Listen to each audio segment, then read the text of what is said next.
Oo.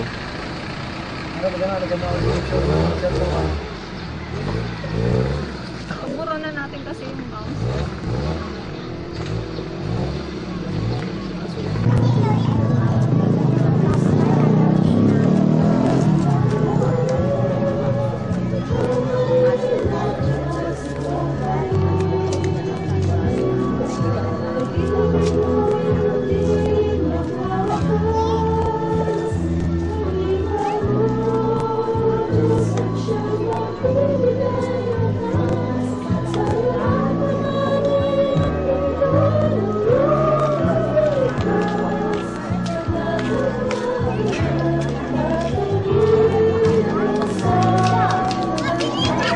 Ganda rin ang sasakyan.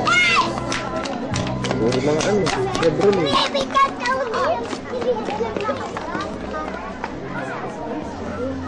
Lalakad ka layo.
Go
Ang ating tulong ay nasa pangalan ng ating Panginoong lumikha ng langit at ng lupa.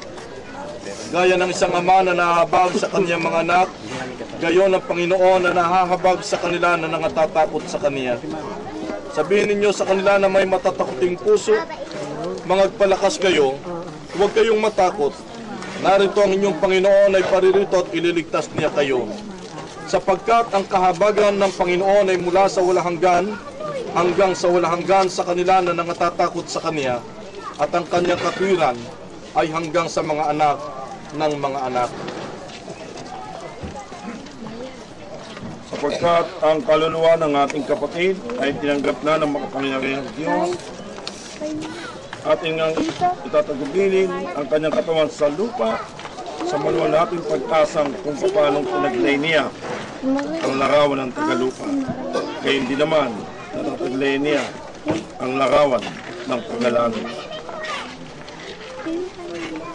Mapapalad ang mga patay na mula ngayon at sa haraping panahon ay mamamatay sa Panginoon.